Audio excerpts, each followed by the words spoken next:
बच्चों, आज हम पाठ नंबर 6 पौधों में पोषण के बारे में पढ़ेंगे। पोषण किसे कहते हैं? पोषण क्या होता है? न्यूट्रिशन, भोजन। और हम लोग भोजन के बिना नहीं रह सकते। हमें भोजन कहाँ से मिलता है? ये सब भोजन के लिए हम किस पर निर्भर करते हैं? पौधों पर निर्भर करते हैं। वो कैसे निर्भर करते हैं, इसके बारे में चर्चा करेंगे। पानी के लिए भोजन बहुत जरूरी है। भोजन से हमको क्या मिलती है? ऊर्जा मिलती है, या तो उसको वैसे बोलो ताकत मिलती है।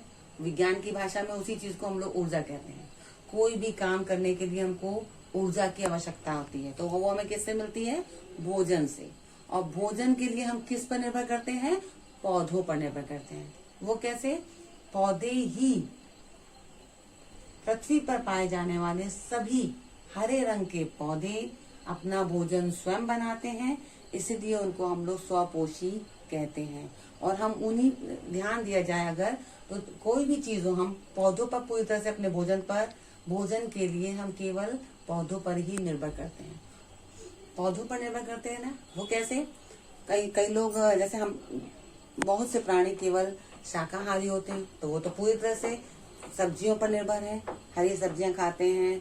और सब्जियों से ही हमको, हरी सब्जियों मतलब पेड़ पौधों से हमको दालें मिलती हैं, पेड़ पौधों से ही हमको राजमा, चना, ये सब मटर मिलता है। तो हम पूरी तरह, जो शाकाहारी प्राणी है वो पूरी तरह से किस पर? हरे पेड़ पौधों पर निर्भर है। और जो लोग मांसाहारी हैं वो भी तो हरा पौधे पर निर्भर करते हैं, क्योंकि जैसे मुर्गी है, मुर्गी का अंडा हम खा रहे हैं, ठीक है। तो जो मुर्गी है वो किस पर? वो भी तो हरी मतलब पेड़ पौधे ही खाती है। तो परोक्ष रूप से कह लो या प्रत्यक्ष रूप से कह लो, हम सभी प्राणी जो हैं वो अपने भोजन के लिए किस पर निर्भर है? पौधों पर निर्भर है। दूसरा उदाहरण देख लो, दूध। दूध क्या कौन देती है? गाय देती है, जिससे हमें दूध मिल रहा, पनीर बनता, तो ये सब चीजें वो किससे मिल रही? गाय से मिल रही। गाय क्या खा रही है? वो भी पेड़ पौधे पर ही निर्भर है। तो हम लोग किस पर निर्भर होते हैं? सभी प्राणी, हम ही नहीं, सभी प्राणी, जीव जंतु, सब लोग अपने भोजन के लिए केवल हरे पौधे पर ही निर्भर करते हैं। तो वह पृथ्वी पर पाए जाने वाले सभी हरे पौधे अपना भोजन स्वयं बनाते हैं, इसीलिए उसको क्या कहते हैं? स्वपोषी कहते हैं। क्लियर होगी बात हमारी? अब आगे पढ़ेंगे हम लोग, पौधे अपना भोजन कैसे बनाते हैं। पौधे अपना भोजन किससे बना रहे हैं? हरी पत्तियों से बनाते हैं। इस प्रकार हम पत्तियों को क्या कह सकते हैं? वो पौधों की रसोई है।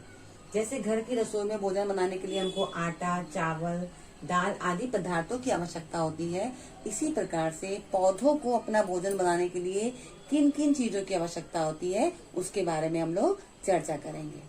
ठीक है, सबसे पहले हम लोग देखेंगे, में दिखाई दे रहा है यहाँ पर ये पौधा लगा हुआ है, पूरा पौधा दिखाई, देखिए ये पौधा दिखाई दे रहा है, ये पूरा एक पौधा है जिसमें देखो जड़ है, तना है, लंबा सा बीच में जा रहा है, ये तना हो गया, ये जड़ है, ये पत्तियां हैं। ठीक है, पत्ती हमको हरा दिखाई दे रही है।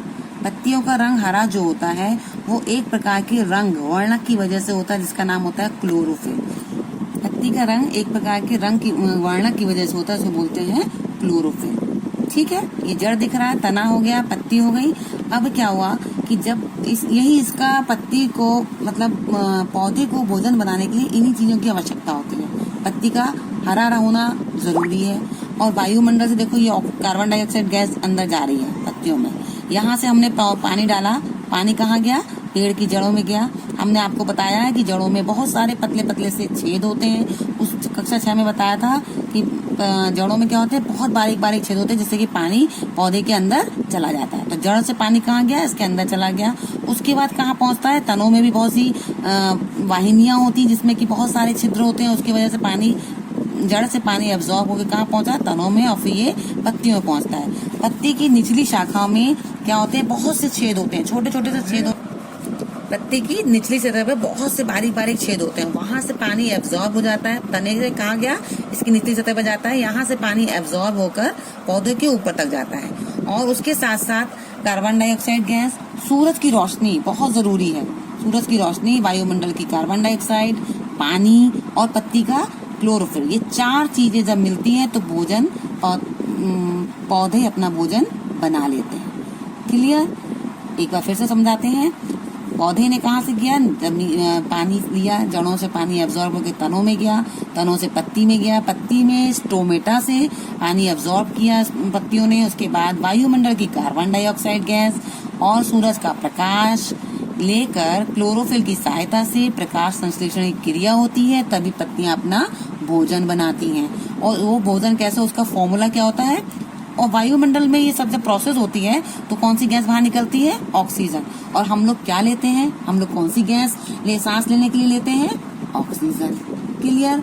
ये कक्षा 6 में आपको मैंने फोटोसिंथेसिस पूरा बताया है, इससे और अच्छी तरह से क्लियर हो गया होगा। अब हम पौधे जब कार्बन डाइऑक्साइड लिया सूरज के प्रकाश की उपस्थिति में क्लोरोफिल के साथ कैसे अपना भोजन बनाया, वो भोजन का नाम क्या होता है, वो फॉर्मूला बताएंगे। अभी तुम लोगों को जो मैंने चित्र में बताया था कि वायुमंडल की कार्बन डाइऑक्साइड और पौधों में जो हमने पानी डाला वो, सूरज का प्रकाश, क्लोरोफिल, पत्ती का रंग हरा है, क्लोरोफिल, ये 4 चीजें जब मिलती हैं तो क्या बनता है, भोजन बनता है। तो भोजन किस रूप में बनता है, वो ग्लूकोज के रूप में बनता है। कैसे, देखो वायुमंडल से उसने कार्बन डाइऑक्साइड ली, पौधे ने CO2 प्लस पानी जो कि पौधों ने एब्जॉर्ब किया और पत्ती तक पहुंचा, पत्ती के हरे रंग के साथ मिलकर सूरज के प्रकाश की रोशनी में उसने क्या बना दिया, C6H12O6 बनाया, मतलब कि भोजन बनाया, जिसे कि ग्लूकोज भी कहते हैं। इस पूरी क्रिया में क्या निकली, ऑक्सीजन गैस बाहर निकल गई, जो कहाँ चली गई, वायुमंडल में चली गई। और वही वायुमंडल की ऑक्सीजन गैस हम लोग सांस लेने में प्रयोग करते हैं। तो वायुमंडल से कार्बन डाइऑक्साइड लेना और पानी के साथ रिएक्शन करना, क्रिया करके भोजन बनाना पौधों द्वारा, और फिर पौधों द्वारा ऑक्सीजन गैस को बाहर निकालना, जिसके कि हमारे द्वारा हमको सांस लेने में प्रयोग करना, ये चक्र जीवन पर्यंत से चलता चला आ रहा है। यह पूरी क्रिया में पौधे जो क्या करते हैं, अपना भोजन क्या बनाते हैं, ग्लूकोज के रूप में बना लेते हैं। इसी को हम लोग फिर यूज करते हैं अपने दैनिक जीवन में। सभी लोग, हम क्या, सभी जीव भी, मनुष्य भी, सब इसी पौधे पर निर्भर करते हैं। तो इस पूरी क्रिया को कहते हैं प्रकाश संश्लेषण की क्रिया। पौधों में प्रकाश संश्लेषण हेतु आवश्यक परिस्थितियां क्या हैं, इसके बारे में हम ये 4 गिलास हैं, जिसमें चौड़े मुंह के गिलास हैं, ओपन, ठीक है, ऊपर से ये चारों गिलास खुले हुए हैं। इसमें क्या किया, चारों गिलास में से 3 गिलास में पानी डाला और हाइड्रिला का पौधा डाल देते हैं। चौथा गिलास जो होता है उसमें केवल हाइड्रिला का पौधा है और देखो उसमें पानी नहीं डाला गया। अब हम लोग देखेंगे कि किस किस में प्रकाश संश्लेषण क्रिया ठीक से हो रही है और किस में नहीं हो रही। इसमें ध्यान दो, तीसरा जो ग वाला गिलास है उसको देखो काले रंग से, काले कागज से पूरी तरह से कवर हो गया। इसका मतलब क्या हुआ, इस पर सूरज का प्रकाश नहीं जा पाएगा। इन पहले वाले गमले में, दूसरे वाले गमले में और तीसरे वाले गमले में सूरज का प्रकाश जा रहा है पूरी तरह से, लेकिन जो तीसरा ग गमला है उसमें सूरज का प्रकाश नहीं जा पाएगा। ठीक है, अब इसमें क्या है, पानी है। पानी में जो घुली हुई कार्बन डाइऑक्साइड गैस है और पौधा जिसमें क्लोरोफिल है पत्तियों में, ठीक है, दोनों चीजें हो गई। सूरज का प्रकाश भी पूरी तरह से पड़ रहा है, तो इसमें कौन सी क्रिया हो जाएगी, प्रकाश संश्लेषण क्रिया इसमें सुचारू रूप से चलेगी। दूसरे वाले गमले में देखेंगे, इसमें भी वही चीज है। अब इसमें क्या कर देते हैं, दूसरे वाले ग्लास में क्या किया, सोडियम बाइकार्बोनेट NaHCO3 थोड़ी मात्रा में मिला दिया। अब चूंकि इसमें NaHCO3 में क्या है, कार्बन डाइऑक्साइड की मात्रा ज्यादा है, तो हम देखेंगे कि इस वाले चीज में क्या हुआ, कार्बन डाइऑक्साइड ज्यादा हो गया, पानी है और सूरज का प्रकाश है, पत्ती, क्लोरोफिल है, चारों प्रोडक्ट बहुत अधिक मात्रा में मिल रहे हैं, इसलिए प्रकाश संश्लेषण क्रिया जो होगी वो इसमें तेजी से होगी। तीसरे वाले में क्या कंडीशन थी, इसमें तो सूरज का प्रकाश नहीं आ रहा, तो क्या होगा, प्रकाश संश्लेषण क्रिया इसमें ठीक नहीं हो पाएगी। चौथा, इसमें पानी नहीं है, तो इसमें भी प्रकाश संश्लेषण क्रिया ठीक से नहीं हो पाएगी। तो हमने क्या देखा कि चारों गमलों में या चारों ग्लासेस में इसमें क्या चीज नहीं है, इसमें सूरज का प्रकाश नहीं है तीसरे वाले गमले में, चौथे वाले गमले में पानी नहीं है। तो इन दोनों में एक प्रोडक्ट कम होने के कारण प्रकाश संश्लेषण क्रिया पूरी तरह से नहीं हो पा रही है, परंतु पहले वाले ग्लास में या गमले में या सेकंड वाले ग्लास और गमले में प्रकाश संश्लेषण क्रिया हो रही है। उपरोक्त क्रियाकलाप से क्या निष्कर्ष निकलता है कि हरी पत्तियों में प्रकाश संश्लेषण क्रिया के लिए कार्बन डाइऑक्साइड, सूरज का प्रकाश और जल बहुत जरूरी है। कोई भी एक चीज इसमें से कम हो जाएगी तो प्रकाश संश्लेषण क्रिया नहीं हो पाएगी। क्लियर हो गया?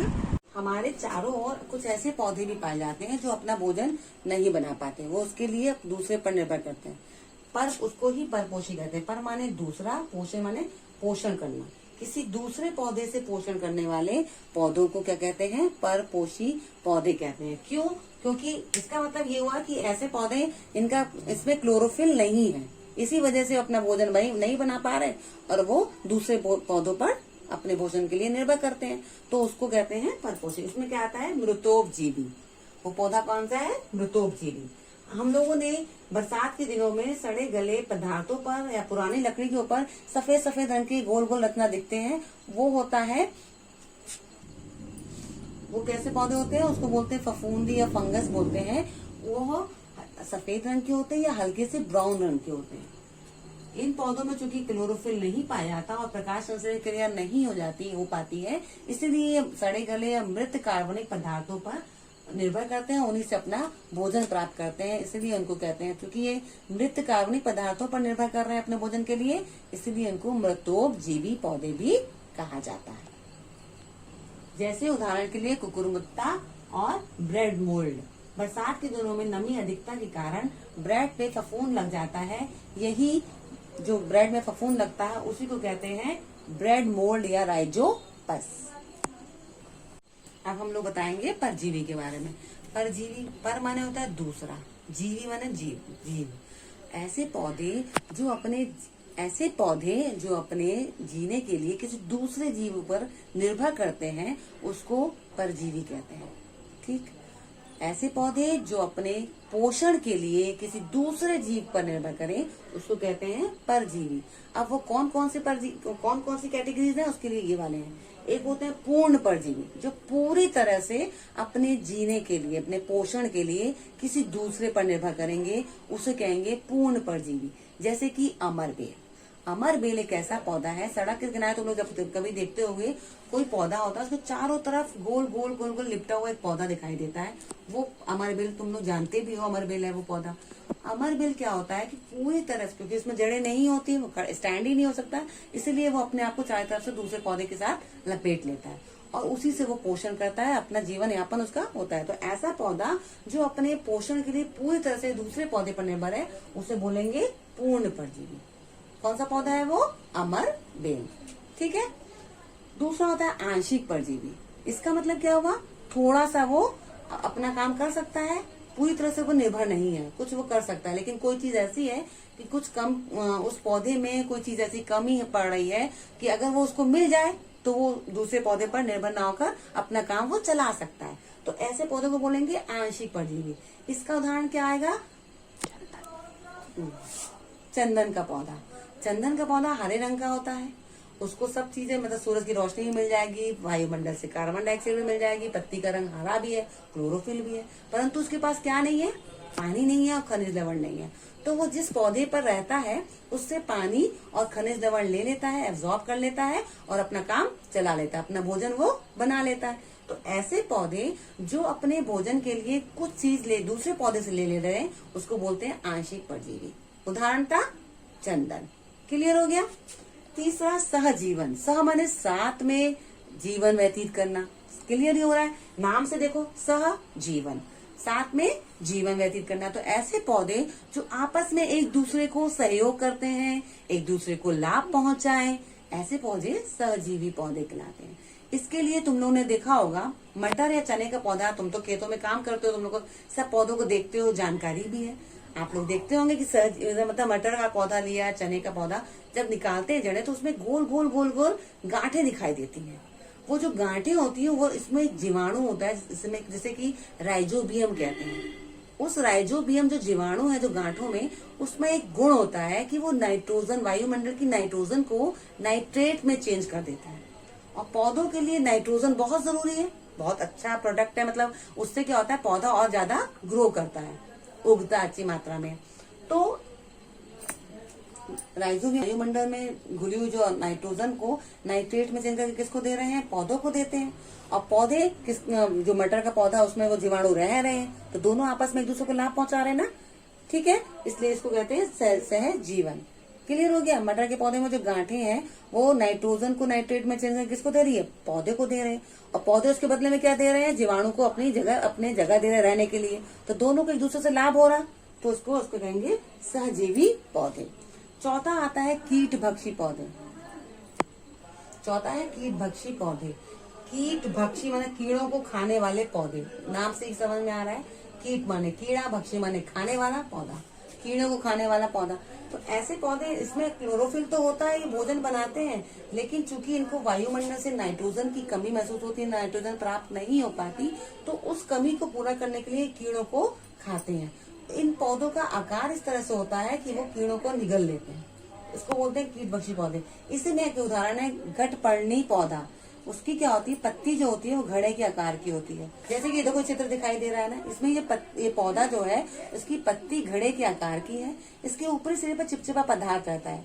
जैसे ही कोई पौधा उसकी सुगंध से, उसकी खुशबू से उस कीड़ा उस पत्ती के ऊपर आता है तो वो चिपक जाता है, और ऊपर जो ढक्कन खुला हुआ दिखाई दे रहा है, ये इस पौधे को, मतलब जैसे कीड़ा चिपचिपे पदार्थ पे चिपका, वो पत्ती का जो ऊपर से पत्ती का टुकड़ा दिख रहा है वो उस पे चिपक जाता है और पौधा अंदर चला जाता है, तो उसको बोलते कीड़ा अंदर चला जाता है, तो उसे बोलते हैं घटपर्णी पौधा।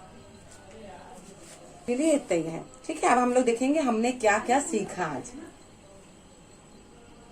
पृथ्वी पर पाए जाने वाले समस्त हरे पौधे स्वपोषी होते हैं।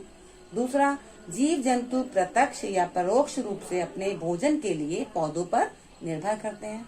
तीसरा, हरे पौधों द्वारा भोजन बनाने की प्रक्रिया को प्रकाश संश्लेषण क्रिया कहते हैं। चौथा, प्रकाश संश्लेषण क्रिया के लिए क्लोरोफिल, सूर्य का प्रकाश, कार्बन डाइऑक्साइड गैस और जल आवश्यक है। पांचवा, प्रकाश संश्लेषण का अंतिम उत्पाद जो प्रोडक्ट हमको मिलता है वो ग्लूकोज नामक शर्करा और ऑक्सीजन गैस है। छठा, पत्तियों में बना भोजन पौधे के विभिन्न भागों में मंड के रूप में संचित रहता है। आखिर में ऐसे पौधे जो अपना भोजन स्वयं नहीं बना पाते या अन्य पौधों पर आश्रित होते हैं उन्हें परपोषी कहते हैं। ये 4 प्रकार के होते हैं, मृतोपजीवी, परजीवी, सहजीवी और कीटभक्षी। हमने ये पूरा चैप्टर इसमें कवर कर दिया।